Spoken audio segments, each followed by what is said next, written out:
Doing it. Awesome. All right, let me just do the quick formal introductions, guys, and then we'll kick off. On behalf of Cheers, Spirits from the USA, welcome to Bourbon Heritage Month. This tasting is all around Woodford Reserve and presenting how to make our master the perfect old fashioned.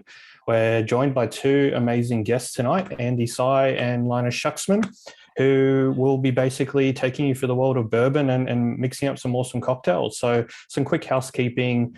Grab your drinks from your kits. You've got your tasting wheel. We've got some slides to present. Grab lots of ice, a spoon to mix as well. Hopefully you've got the list of ingredients. We'll be recording tonight, so if you want to rewatch this session at any time, we'll share the link from YouTube afterwards. Otherwise, just to kind of keep the background noise down, I've muted everyone. To keep things settled. There's a lot of chewing and sipping and jumping around in the background, so we'll just keep everyone muted. There's a few more people joining. Let me let them in. Any questions, please just throw it into the chat and I'll interrupt the guys, or they'll see the chat questions come in and they'll answer it for you. Otherwise, yeah, enjoy tonight. My name is Oliver Maruda. On behalf of Cheers Spirits from the USA, welcome Andy and Linus. Hey guys, how you going? I'm just going to get this presentation up. Thank you, Ollie, legend. Yeah, so such a pleasure to be with you guys tonight. We're going to be talking about Woodford Reserve and obviously crafting the perfect old fashioned. Being that we're all stuck in lockdown at the moment, it's a bit of a tricky one to have all the gear that we need. Some of us, work in bars and we aren't able to access the stuff and our tools that are still in the bar. Others have just got a gym shaker and a couple of chopsticks and a fork. But regardless of what you have, we will be able to guide you along the way to crafting the perfect old fashioned. Perfect, Linus, thank you so much. So the idea here, guys, is we're using a beautiful bourbon. We're going to go into a little bit of the history behind it, but we figure first, it's kind of a bit nicer if you've got a bit of liquid on your lips as well. So if you want to grab your packs and grab the 50 ml cute little bottle of Woodford Reserve that the guys have beautifully prepared for you, that's going to be a perfect measure of that 50 mils when we get started. So I'm going to make two types of old fashioned. They are going to have essentially the same ingredients, but one's going to be a little bit more on the fancy side, and the other one's really quick if you're on the go or you don't have all the tools that you need to make it. Of course, with an old fashioned, it's all about those simplistic flavors surrounding the bourbon, letting the bourbon shine and letting the bourbon be the champion of the drink. So outside of the bourbon itself that you use, just orange rind, a little bit of bitters and a little bit of sugar. That combination is going to come through and it's a really beautiful way to enjoy the spirit, almost uninterrupted, with a little bit of sweetness and a little bit of citrus. So first things first, I have prepped up a couple of little orange peels here. If you do have a potato peeler, really perfect on the edge of the orange, run it across and trim yourself down a nice little bit, just like that. I also like to trim off the pith on the other side, just because it can add a little bit of bitterness. But again, personal choice, completely up to you if you do that. So the other thing you're going to need, and again, depending on your limitations at home and what you have, is a large mixing glass. My only recommendation with your mixing glass is don't use something with sort of beveled or jagged edges, something at least that's very smooth, because you're going to need to stir in it, is my recommendation. So first things first, I'm going to get my bourbon, 50 mils, or you guys to use that full mini bottle.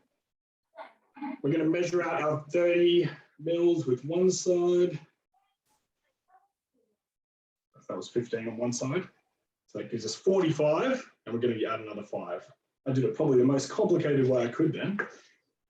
So 50 mils of bourbon, and this should have come out in your packs as well, which is a mixture of the cocktail syrup, a perfect combination and blend of bitters and sugar.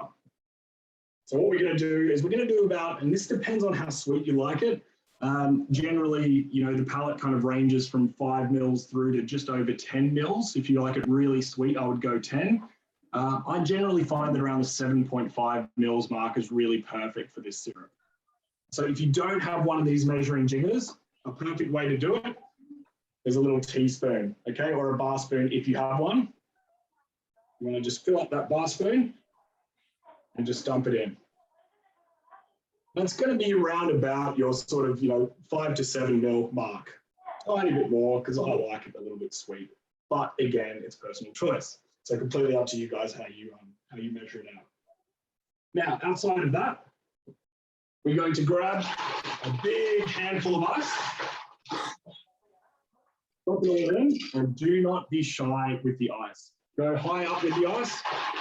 The more you have, the more ice you have, the longer it stays together, the colder the drink will get, and your dilution is going to work way better than if you just have a couple of cubes in the bottom of the glass.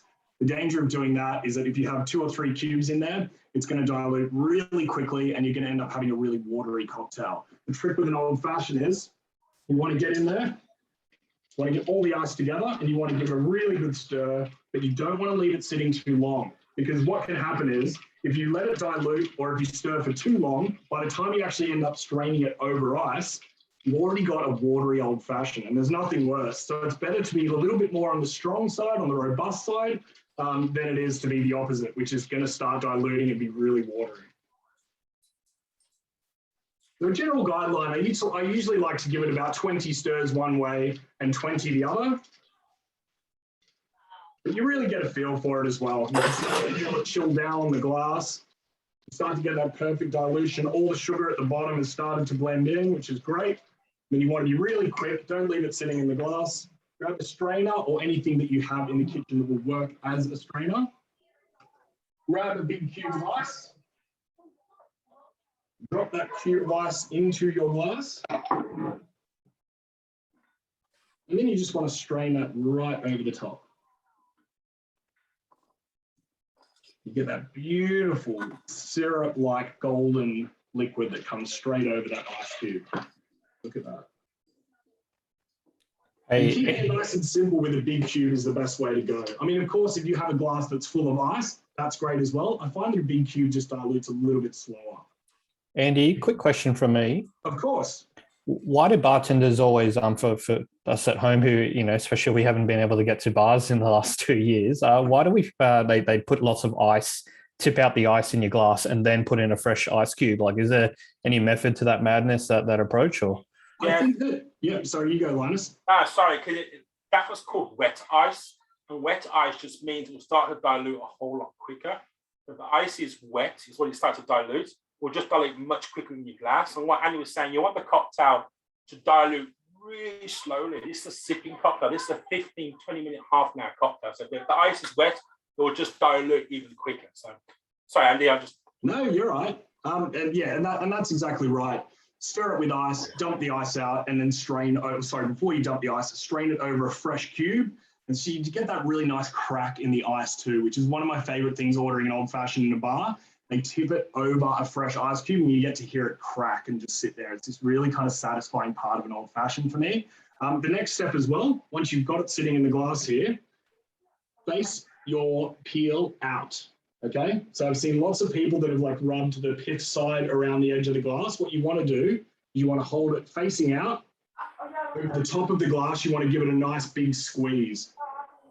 And all of that citrus is just going to spray all over the glass. The more the merrier. The more of that citrus that you get, the more flavor is going to come through, obviously. And then what I do after I've given it a good squeeze, I run it around the edge of the glass and also in the inside of the glass.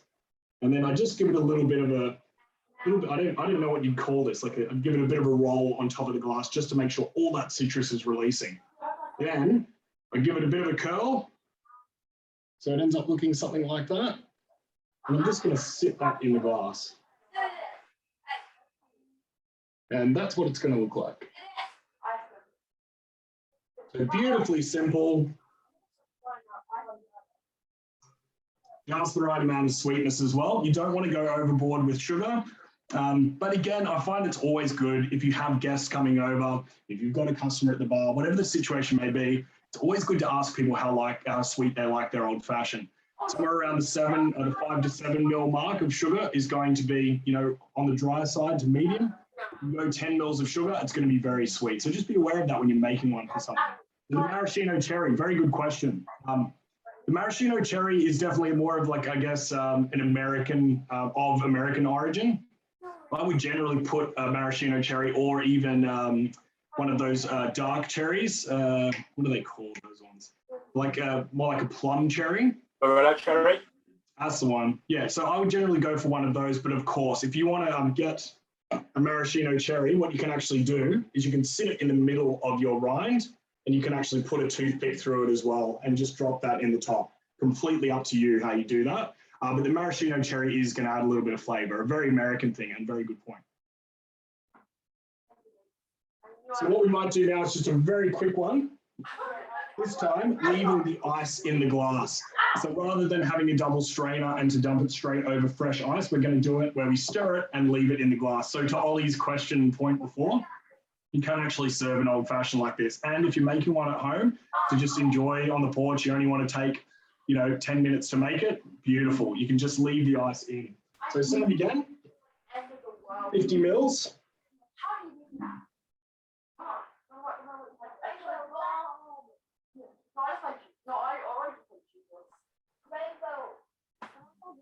Add a bar spoon of our bitters and sugar mix. Andy, I feel sorry for you now, mate. You've got to drink 2 old fashions. You poor person. It's not easy, let me tell you. All right, and again, add our ice. Don't be shy with the ice, of course. And this one here, I'm going to use my super special little extendable spoon. Oh, look at you. I know. I get excited every time I use this. Can you do that again, Andy?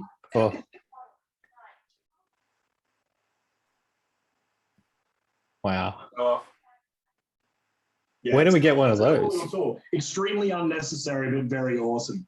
All right, so now we're in our glass. Same thing again. The only difference is we're stirring it in our glass rather than in a mixing glass to then decant into another with fresh ice. This is another way you can do it. So we've got our bourbon, we've got our bitters and sugar, we're giving it a quick stir, and same policy as last time, we're just going to do a really quick little zest over the top and get all that beautiful orange citrus right over the top. Something about bourbon, especially Woodford Reserve, where orange really activates a lot of the flavor notes. That's going to do it. Again, grab your peel, give it a nice big squeeze over the top, a bit of a rinse, rub it all the way around the edges of the glass, give it a curl, and just drop it right in. And that's it. If you want a maraschino cherry and you have one at home, please, by all means, use it. If I did have cherries, I would definitely go ahead and use those. So this is another quick way, rather than double straining and decanting into a glass, which is nice and fancy, you can also serve it exactly like that with the ice that you stirred it down in. Just to reinforce what Andy was saying, you want heaps of ice. The ice will keep the ice cold. The ice will slow down the dilution, for sure. Another question, Andy. So yeah, I completely forgot to run to the Woolies today to grab up an orange, but I've got candied or dehydrated oranges at home. Are we allowed to use them?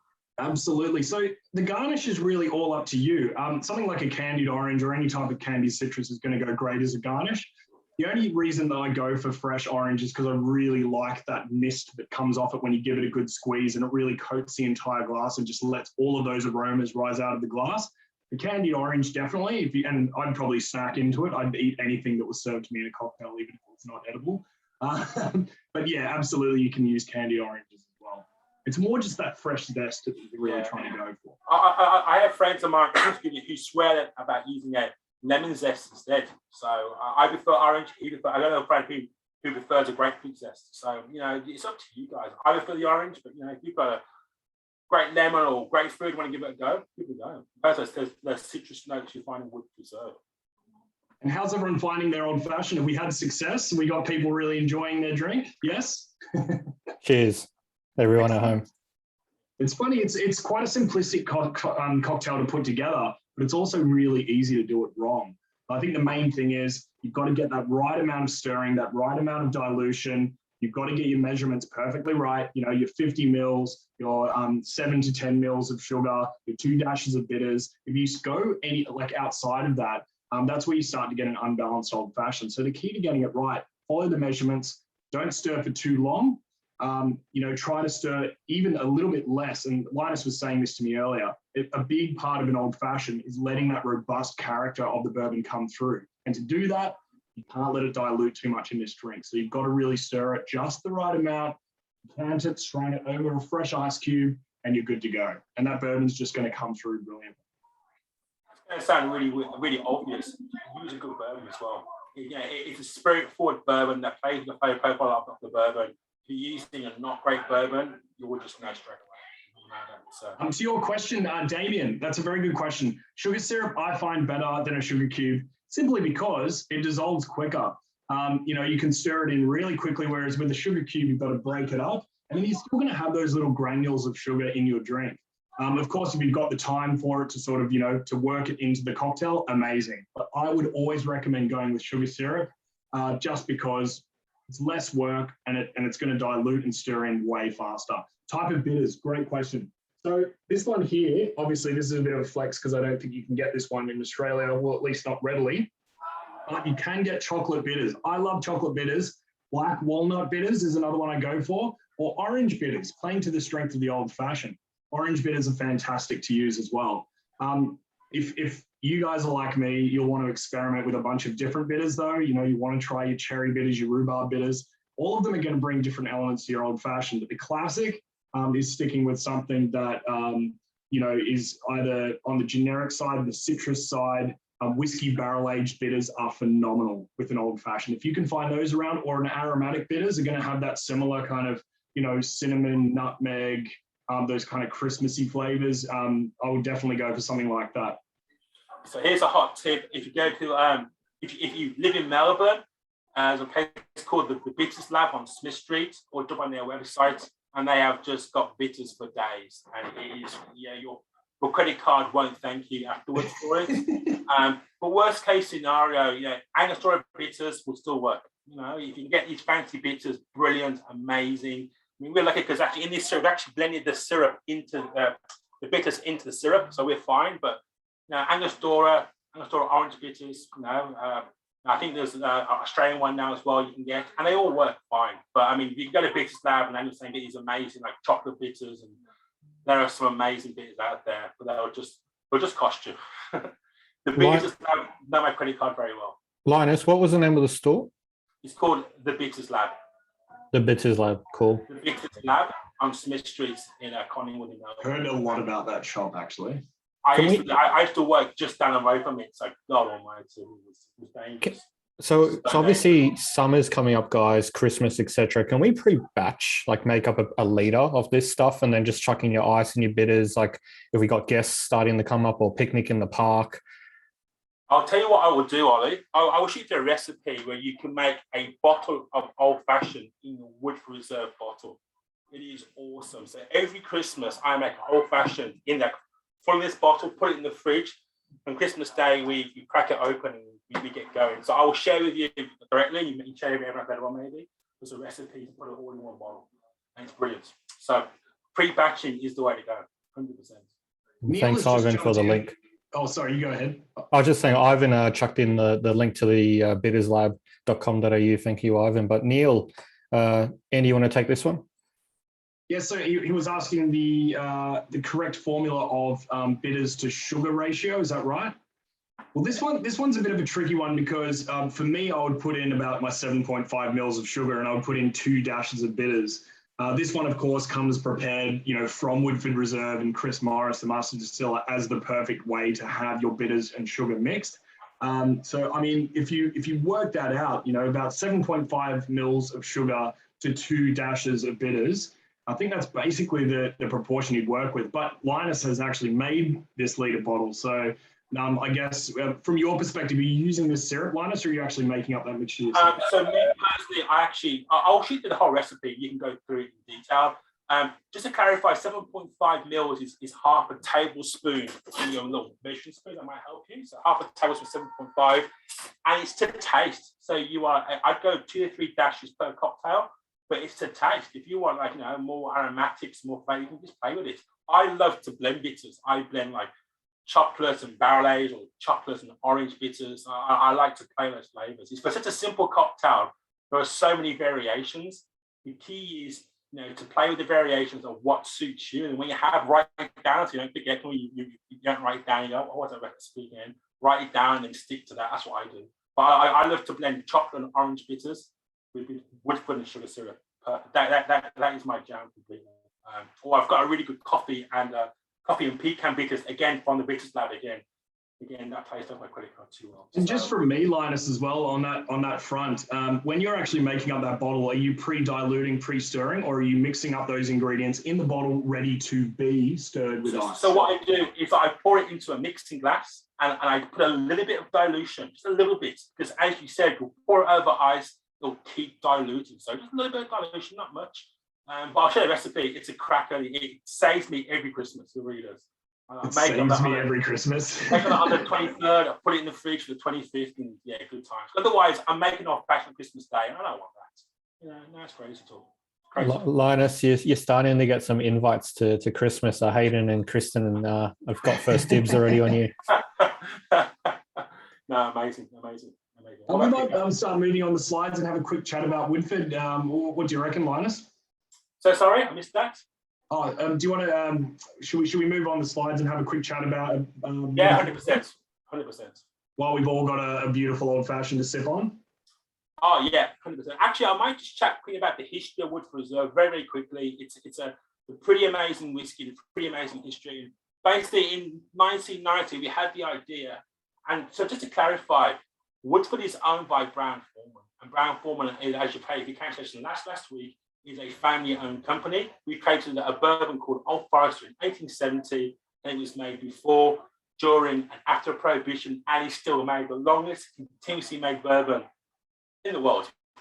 So Old Forester is our flagship whiskey.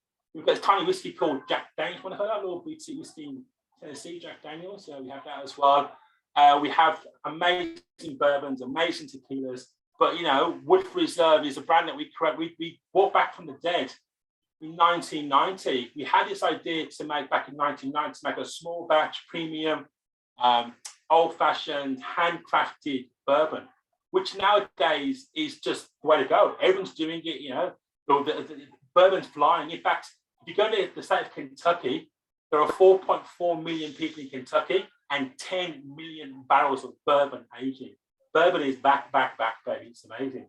But in 1990, the idea, and I was actually a bartender in 1990, believe it or not, the idea of a small batch handcrafted premium old style bourbon was utter crazy talk.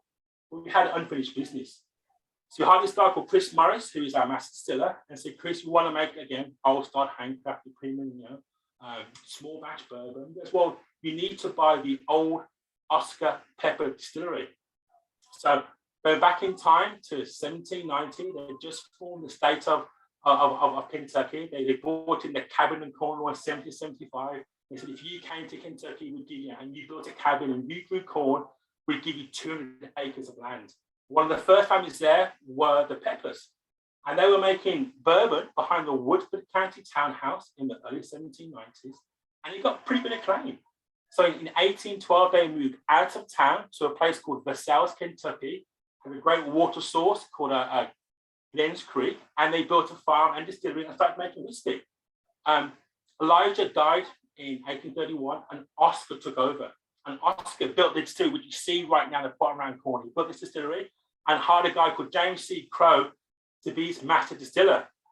And they changed the way whiskey was made. They were the first guys to age all the whiskey in barrels. They created the sound mash process, and they made a countrywide renowned whiskey. President Johnson went there to talk to all his whiskey. Mark Twain went there to buy his whiskey. This whiskey was, top of the class. Fast forward to the 1870s, Oscar passed away.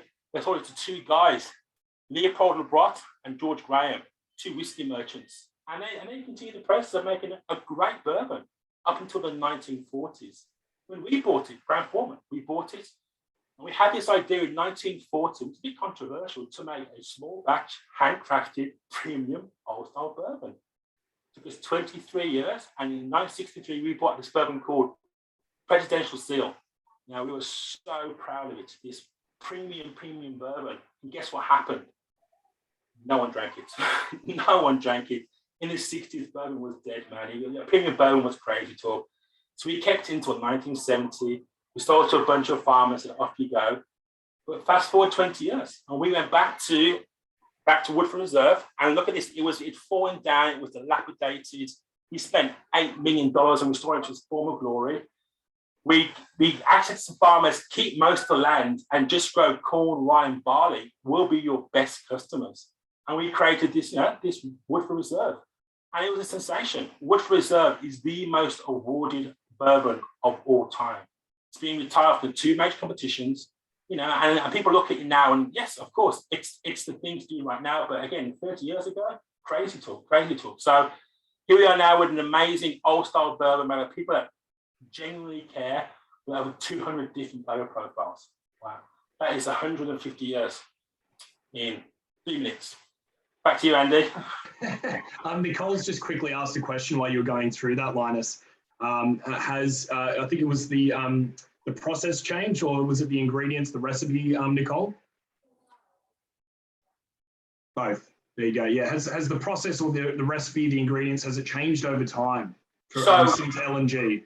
So you'll see when Andy goes through it, the process is exactly the same, and Andy will tell you what we're doing there. What we do makes no physical sense. We make 80 barrels a week. It's a toy town distillery.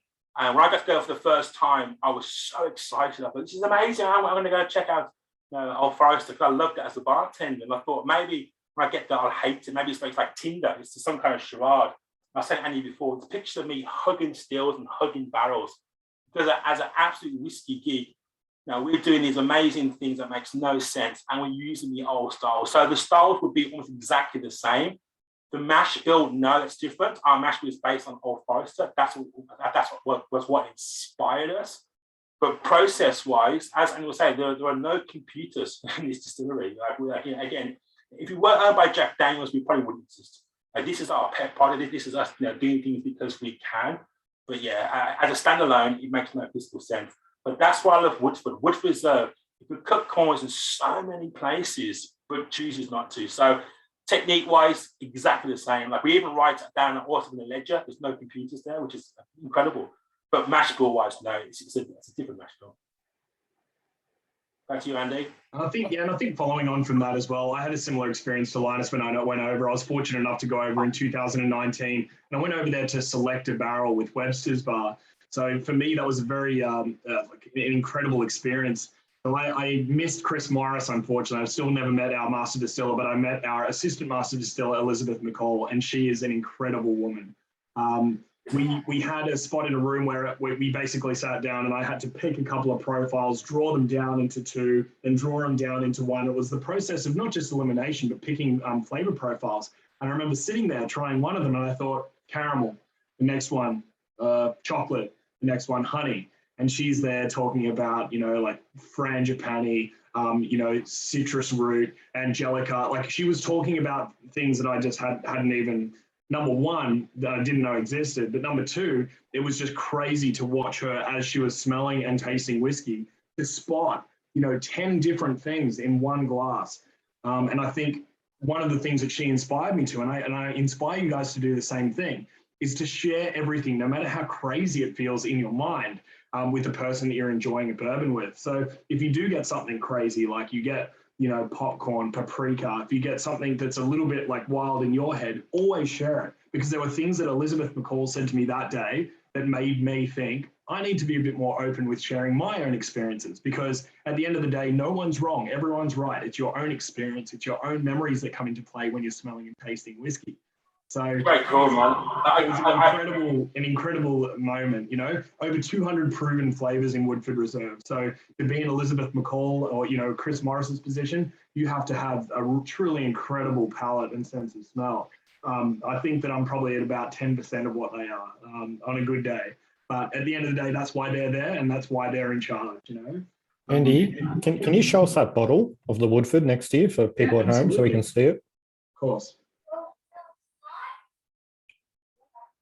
And that's widely available everywhere, yeah? Absolutely. You can get this at any bottle shop.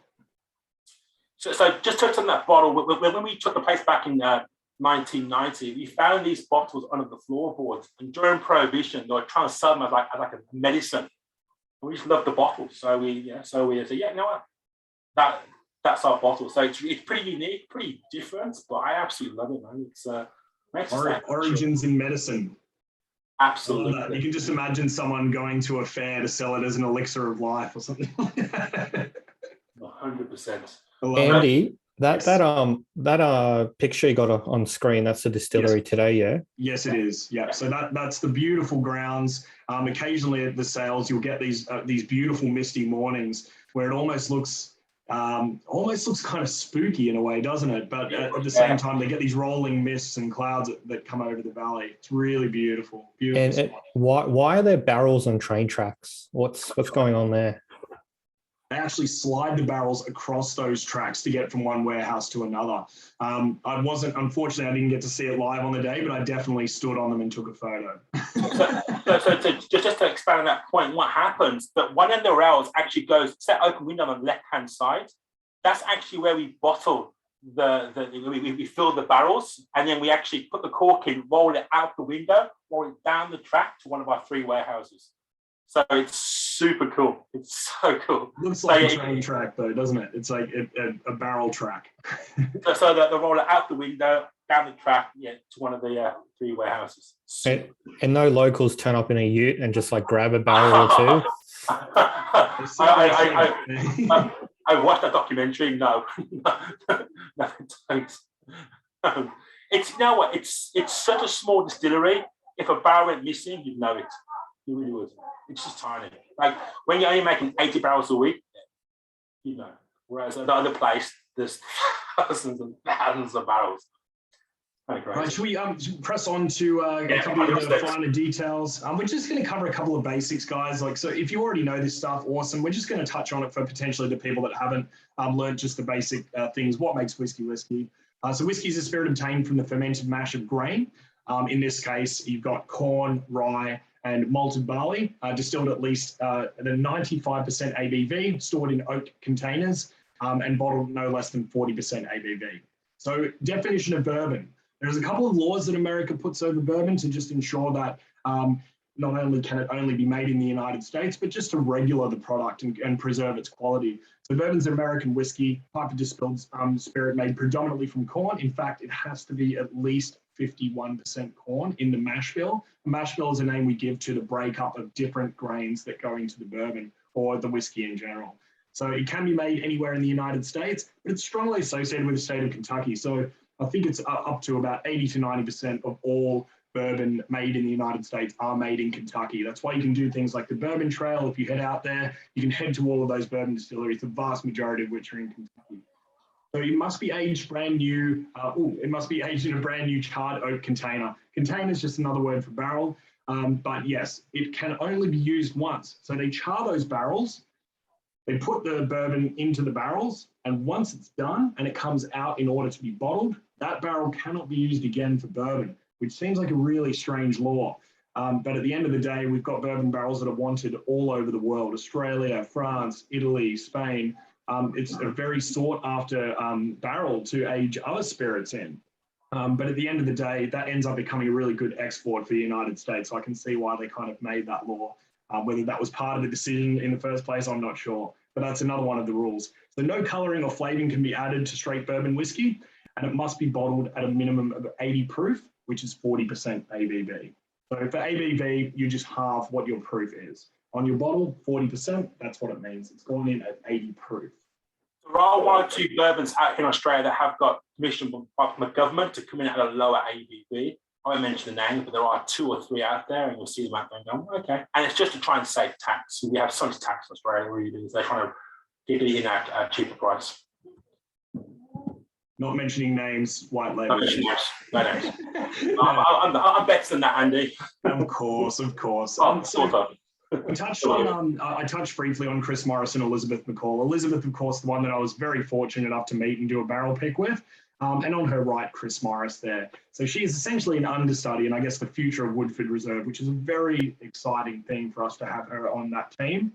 And they've absolutely been integral in driving innovation and basically bringing their passion, not just for flavor and profiles, but the brand in general and how it's growing, which moves us to the next slide as well. And something that we just want, I love touching on this because I really strongly believe that as human beings, we're charged to leave the earth in a slightly better way than we found it.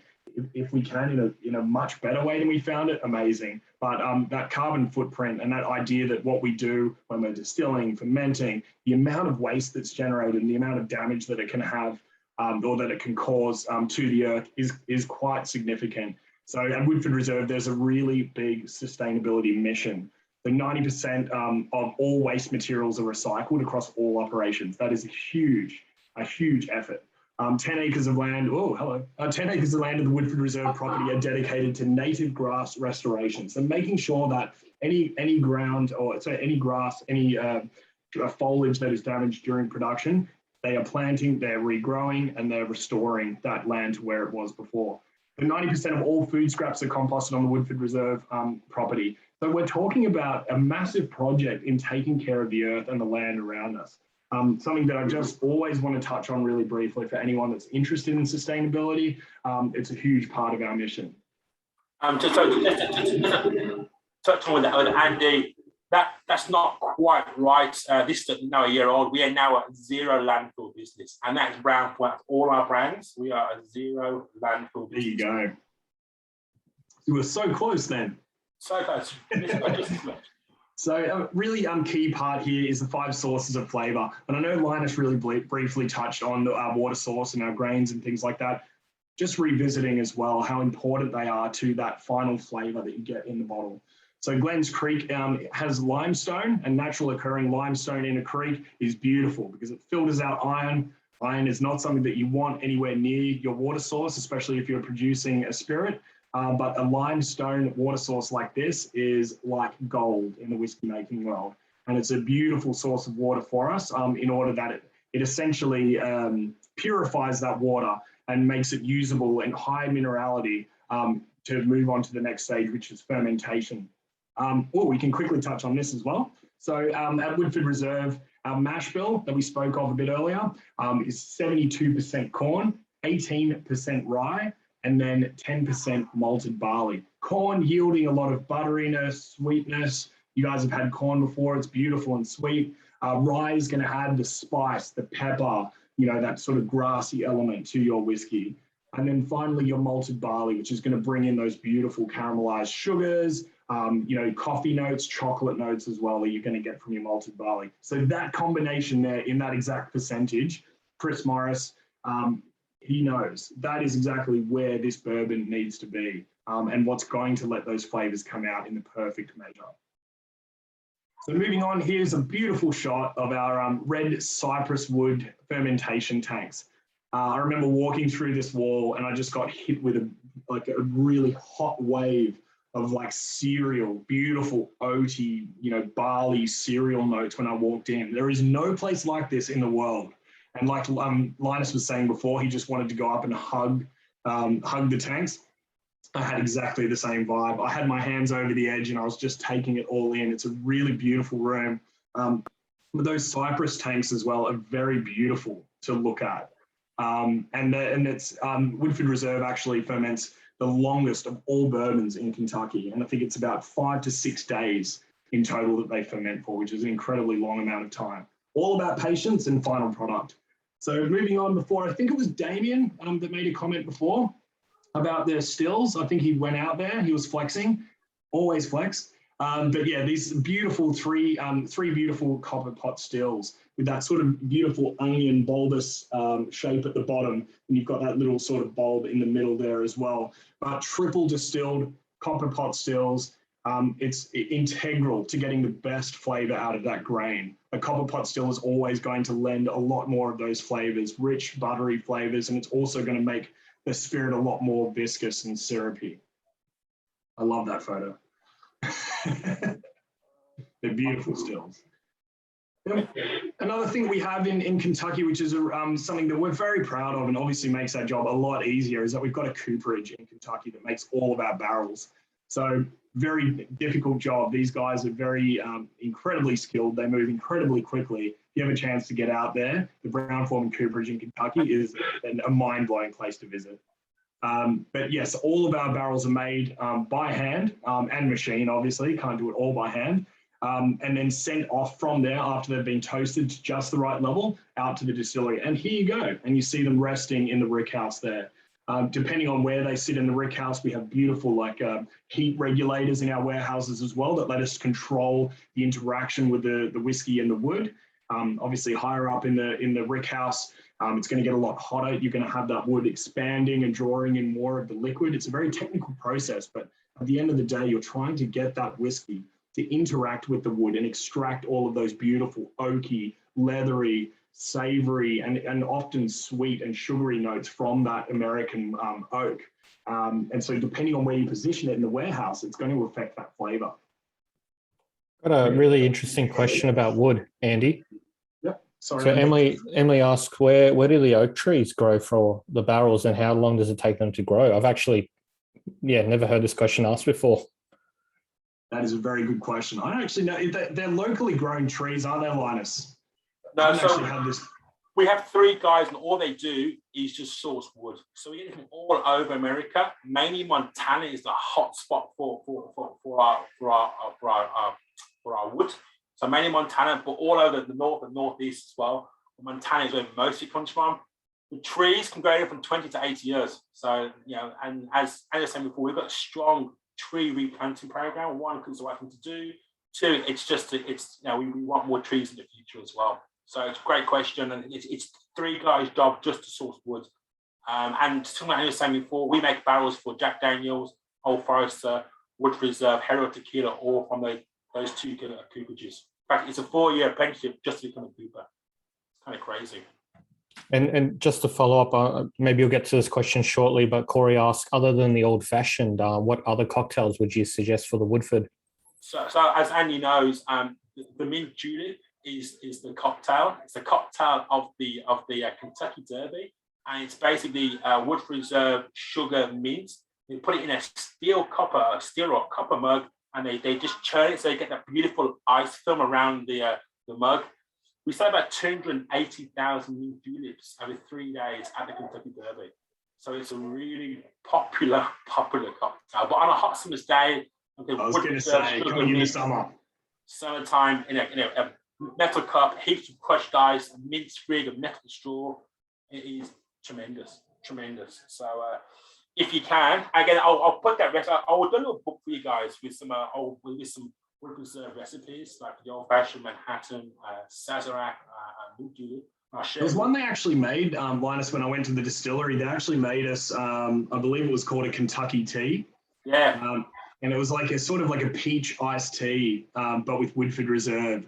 And you just never sort of, have that mind to create something like that yourself. But on a really hot day as it was, one of the best cocktails I've ever had, and one of the most beautiful ways to enjoy, Woodford Reserve on a hot day. Peach iced tea, bit of lemon, Woodford Reserve, loads of ice.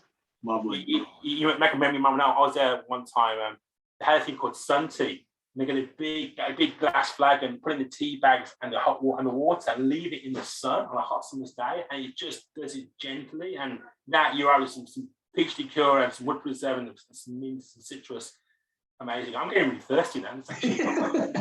Like where your head's at. We probably should get onto the tasting because I'm conscious of time. Well, we keep going. I can chat all night, man. I love this, but we'll probably get onto the tasting. So, Andy, do you want to just work through how to taste and appreciate? Absolutely. So I'll just show you something that I prepared earlier, and I don't know if you guys got a chance to get out to the shops, but what I've got here is a plate with some almonds, some Parmesan cheese. I've got a wedge of orange. I've got some dark chocolate. I just went for some Lindt dark chocolate, and some dried currants as well. So if you've got cranberries, if you've got apples, if you've got pears, any fruit that you have is going to really work for this tasting segment. Dried cranberries, figs, any kind of Parmesan cheese, hard cheese, any chocolate, any maple syrup, honey, agave nectar. Go for your life. We couldn't recommend more, just having something to go between while you're tasting this bourbon. With over 200 proven flavors, one of the most exciting things, and Chris Morris is all about this session, is about tasting the bourbon trying a little bit of, Parmesan cheese, a little bit of chocolate, some nuts, and then going back to the bourbon. And it will blow your mind how much the bourbon can actually change when it interacts with food. Yeah. Well, honestly, it's just amplifying flavors you find in Woodford Reserve. With over 200 flavors, it can be a sensory overload. So obviously, we recommend you try it first. Look at this flavor. We also anything prompts you, or you can find these flavors in there, and then obviously Andy will do a bit of a guided tasting. We'll just work through it together. But there are no wrong answers. So these should amplify flavors you find in Woodford Reserve. And I think one of the most important things to do as well, we didn't run through this, we've already been into a cocktail or two, but one of the most important things is knowing how to nose and how to taste your whiskey. Always when you're going to nose your whiskey, keep your mouth open to allow the air to circulate. And it's going to allow you to draw in all of the scents without sort of getting that, those ethanols and those alcohols burning your nose. So you keep your mouth open, let the air circulate, and draw that in. The first thing that I noticed when I put my nose to Woodford Reserve is vanilla and caramel. And I get a little bit of that leather, a little bit of that oak as well on first, my first experience. So I think it's important to note that you've got 5 sources of flavor. We did touch on them visually, but this wheel is the perfect aid to sort of help yourself explain with people that you're sharing with, where are those flavors coming from? So the grain, your malt and your rye. We talked about the malt lending those flavors of chocolate, of coffee, of crystallized sugar.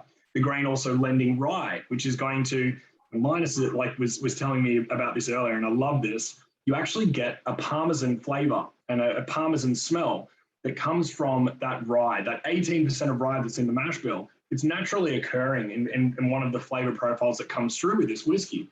So if you grab a little bit of that Parmesan, put it in your mouth, give it a bit of a chew, go back to the whiskey, the craziest thing happens. It almost turns into like a creamed butter or a creamed corn.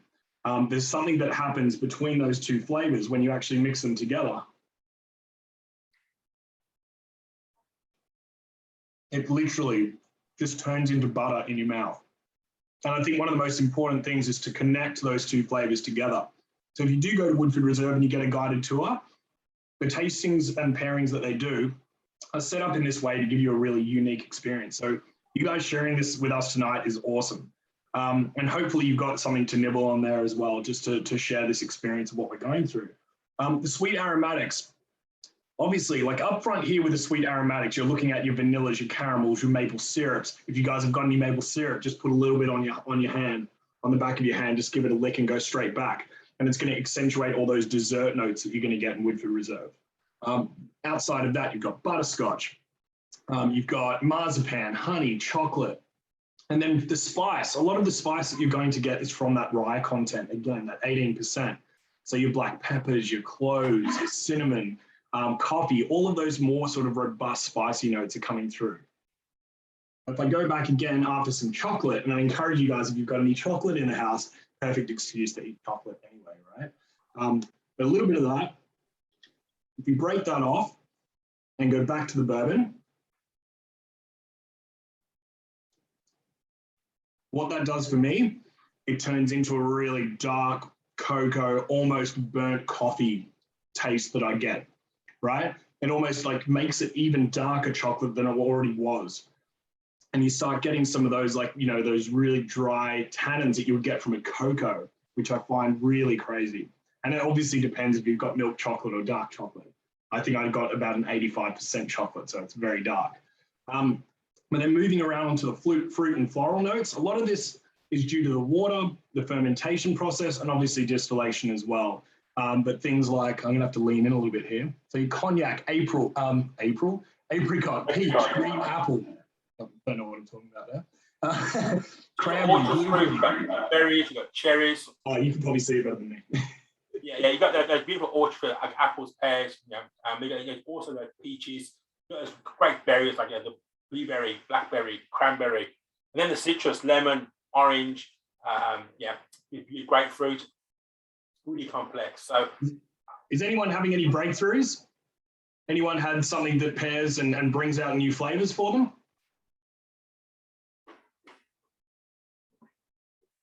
These currants are fantastic. I just tried it with some Parmesan cheese as the tasting sheet recommended. The Yeah. Woodford became a lot sweeter. Yeah, absolutely. So I find that it gets like almost like a creamed corn, like a butter. That's what I get. I get a really sweet butter that comes through. Yeah, I prefer butter. Also, it's worth if you can like in the glass and giving it a swirl, and you see how thick and viscous and oily it is, and that's from that pot distillation process as well. Waxy sort of legs in the glass, beautiful. And you know what? After mixing some of those dried currants and then coming back, what the dried currants do, they open up a completely different flavor, which brings in star anise, clove, some of those really intense, robust spices, which I didn't have earlier, or at least didn't emerge. But something sweet like a berry, a dried berry, a raisin, a prune, a date, if you go into that side, it's going to accentuate a lot of the spices. So I find like it's either going to pair and accentuate a flavor that's already there, or it's going to create a contrast and show you something that you didn't have before. So it's a really like quite a unique way to enjoy spirits, is to do this. And Woodford is probably one of the best spirits to do it with. There's just so much flavor, so much complexity to unpack. And it's a really beautiful thing to be able to put down a platter of fruit, nuts, chocolate, and to enjoy a bourbon in that way. It's fantastic. I'm going to try the orange with it. The orange make it nice and bright. You'll see, which just add a real brightness to the actual whiskey. So Danny was saying, over 200 flavors, so much going on. Like you can be here for a long time. And trust me, I have in the past, just trying different fruits and nuts and berries and milk chocolates and dark chocolates and different hard cheeses. It's truly amazing. And like I said, it just decides to break down. It just helps guide you to certain places. Has anyone found any interesting notes at all that you wouldn't have thought that have surprised you at all, or anything that's just there, just different and out there? And I was telling a story before. I did a tequila tasting, and a person said, "Oh, I can like smell wet carbon, wet cement." I went, "You what?"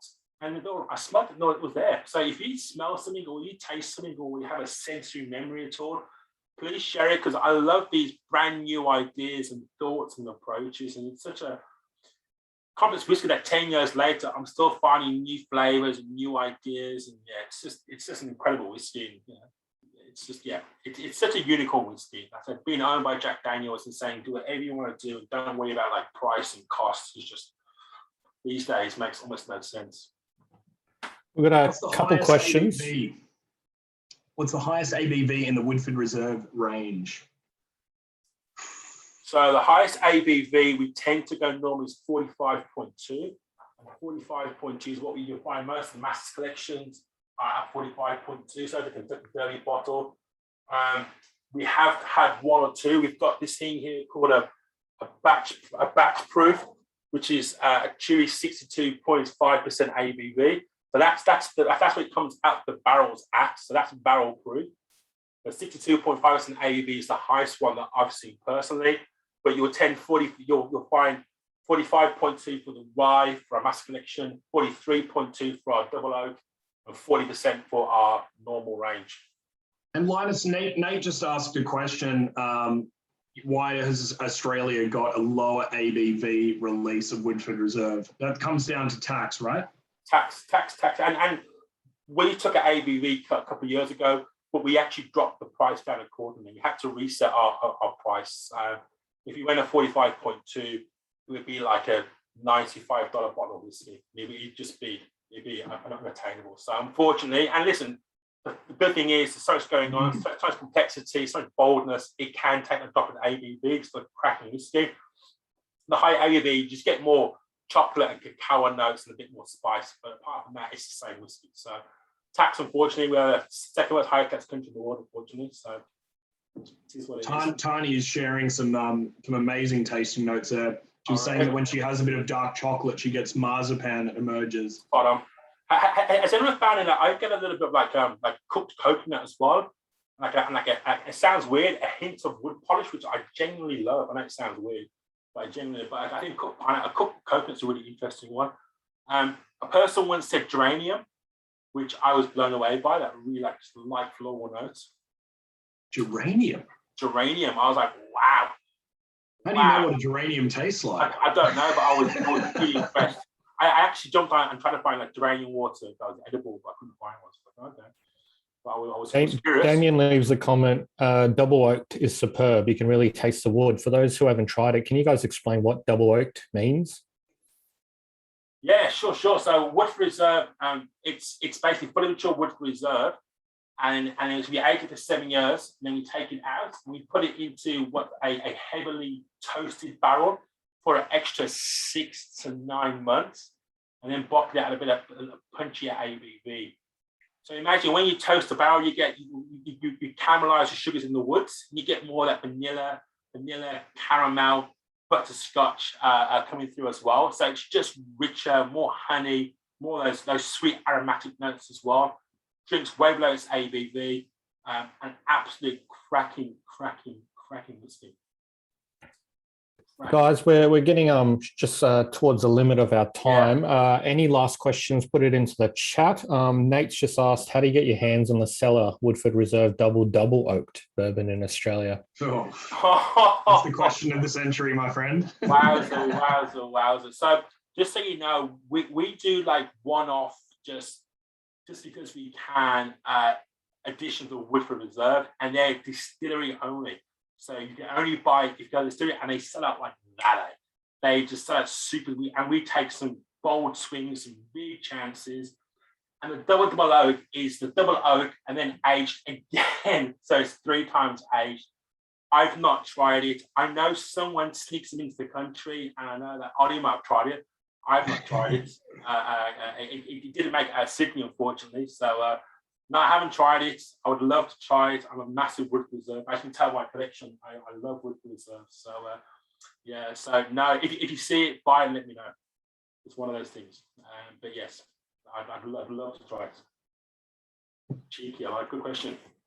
All right. Well, I might call questions to a close. Gentlemen, thank you so much for your time, Linus and Andy, tonight. It's been super informative, and hopefully everyone at home has enjoyed, learning how to make old fashions and just the rundown of who is Woodford Reserve and why we should be drinking it, because it's delicious. Absolutely. Thank you so much, Ollie, and cheers for having us on. And guys, everyone for joining us and giving up your time tonight. We've had a lot of fun, so we hope you guys have as well. Yeah, and again, sorry. Thanks again for having us. You can follow Andy on I Drink, Therefore I Dram on Instagram. Is that right? That's correct, yeah. And you can follow me at Geeky Spirit Guy. Any questions, feel free to ask away. And just on that note as well, so again, thanks for Cheers Spirits from the USA for organising this tasting with Brown-Forman and Woodford Reserve tonight. And yeah, we've got one more tasting on Thursday this week if you manage to secure tickets for them. So we'll see your wonderful faces for anyone who's coming back in the next couple of days. Otherwise, yeah, hit up the guys on Instagram, and thanks again for your time. I'll send a recording in the next 24, 48 hours of the YouTube here. And if Linus sends his wonderful recipe to me, I'll include it as well in that email so everyone can get their Woodford Reserve cocktail kit for Christmas. Brilliant. Thanks, guys. Really appreciate it. Thank you. Have a fantastic night, guys. Thanks everyone. Guys. Cheers.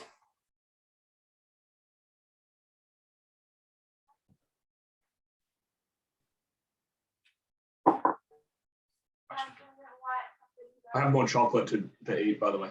I have chocolate too. Stop recording.